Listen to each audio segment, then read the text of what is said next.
22 سیٹیں M Q M کی جو اس عمل میں شریک ہوئی ہیں، ان میں سے وہ ایک پولنگ اسٹیشن 5,500 میں سے کراچی کے نہیں جیتے ایم کیو ایم والے، اور 22,000 پولنگ بوتھ میں سے ایک بھی ایم کیو ایم نہیں جیتی، ایک بھی.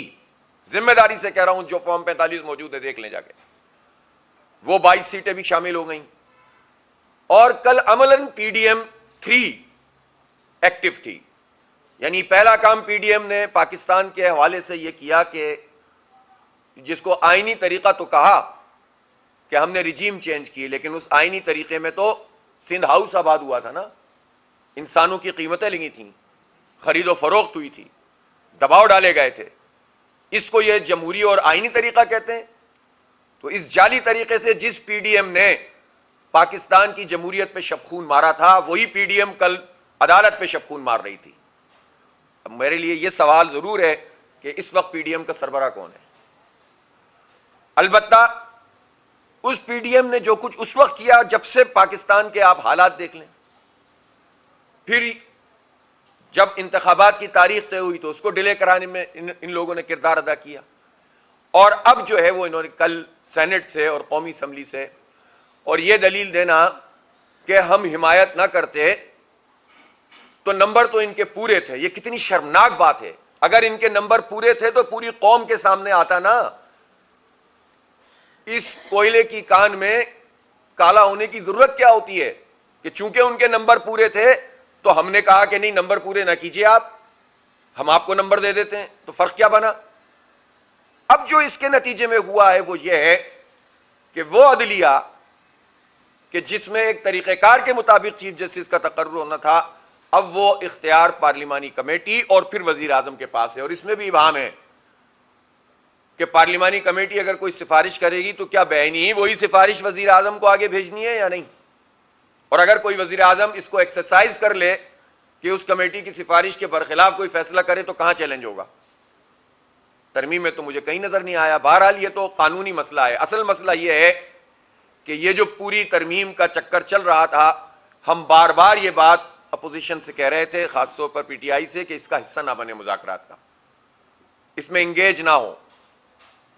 انہوں نے اچھا کیا کہ آخر میں مکمل طور پر بائیکاٹ کیا ہے، لیکن یہ باتیں تو سب پتہ تھیں پہلے سے. یہ جو انگیج کیا ہے اور آئے ہیں اور گئے ہیں، اس سب کے نتیجے میں کنفیوز ہوئی صورتحال، اور حکومت نے اس پورے عمل کے نتیجے میں معاملات کو آگے بڑھایا. اگر آپ آئسولیٹ کر دیتے مکمل پہلے دن سے تو پبلک پریشر اور بہت زیادہ بن سکتا تھا. اور ابھی بھی ہم نے دیکھا کہ چند لوگوں نے تو ووٹ ڈالا ہے نا، اور حکومت اتنی کانفیڈنٹ تھی کہ ہمارے پاس تو مزید بھی نمبر موجود ہیں. تو یہ بہرحال تمام جماعتوں کے لیے سوالیہ نشان بھی ہے کہ ہر موقع کے پر جو ہے یہ کیسے کچھ پارلیمنٹ کے ممبر یا تو بک جاتے ہیں یا دباؤ کا شکار ہو جاتے ہیں. اور یہ بھی ایک عجیب بات ہے کہ بکنا اور دباؤ کا شکار ہونے میں کتنا فرق ہوتا ہے. اور یہ کہہ کر تو جان نہیں چھڑا سکتی پولیٹیکل پارٹیز کہ ہمارے لوگ بک جاتے ہیں یا ہمارے لوگ جو ہیں وہ فلور کراسنگ کر لیتے ہیں یا دباؤ کا شکار ہو جاتے ہیں. جو دباؤ کا شکار نہیں ہو رہے وہ بھی تو اسی پارٹی کے لوگ ہوتے ہیں، جو نہیں بکتے وہ بھی تو اسی پارٹی کے لوگ ہوتے ہیں. تو ان میں کیا خوبی ہوتی ہے اور دوسروں میں کیا خرابی ہوتی ہے؟ لہذا تو پورے پولیٹیکل پارٹیز کے اپنی پروسیس کا بھی مسئلہ ہے کہ وہ پارٹیاں چل کیسے رہی ہیں. بہرحال پی ٹی آئی نے اگر اس پورے عمل کا بائیکاٹ کیا ہے تو یہ اچھا کیا ہے، لیکن یہ بہت اچھا ہوتا کہ اگر وہ اس پورے پروسیس کا حصہ نہ بنتے، اور اس کے نتیجے میں یہ حکومت کو اس طرح سے اپنے آپ کو پیش کرنے کا موقع نہیں ملتا. یعنی جس پر شرم آنی چاہیے اس کو فخر کے طور پر بیان کیا جائے. جو تھا ناخوب بتدریج وہی خوب ہوا کہ غلامی میں بدل جاتا ہے قوموں کا ضمیر.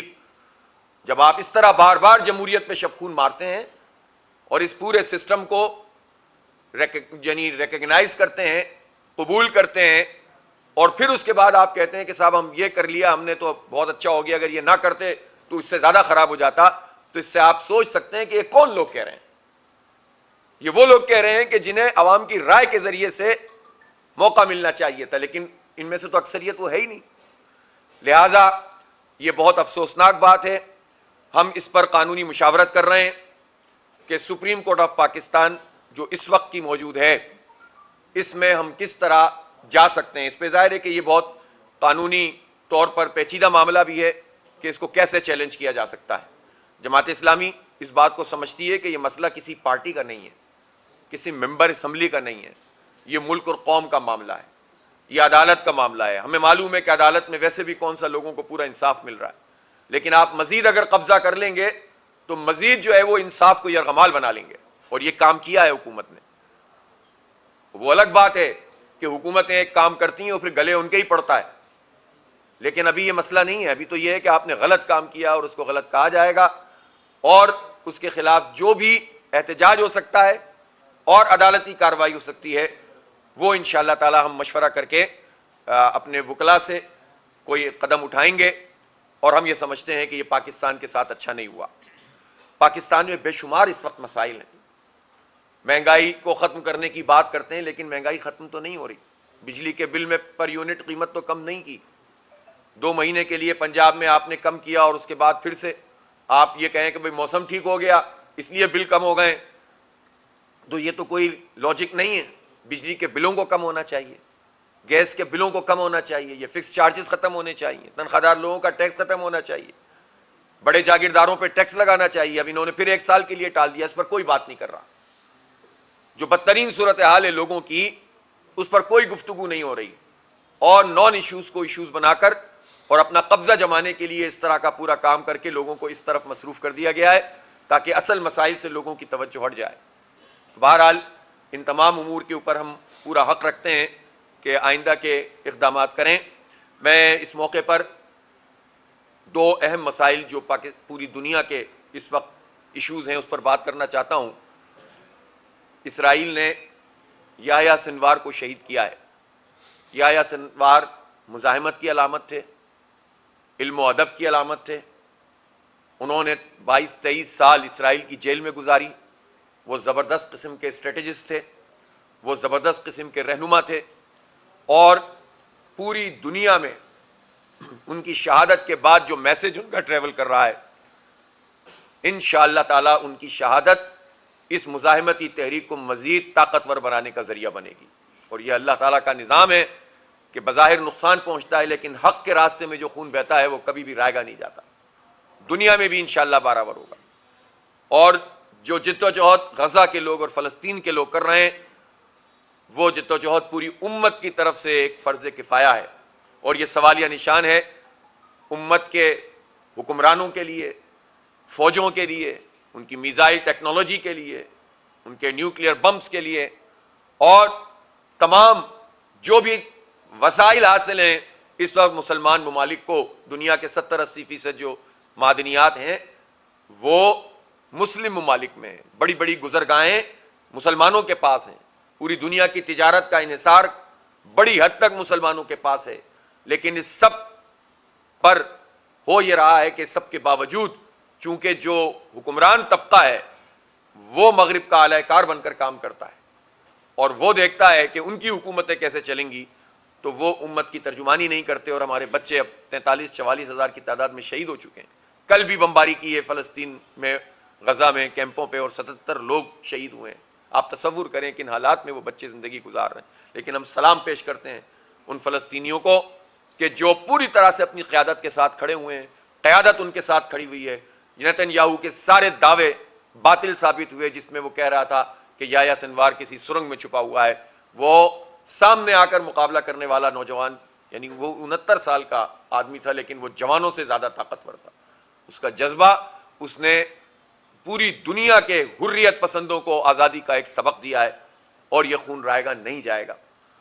27 اکتوبر کو وہ دن ہے کہ جب بھارت نے کشمیر میں اپنی فوجوں کو اتارا تھا 1947 میں, اور یہ یوم سیاہ کے طور پر منایا جاتا ہے.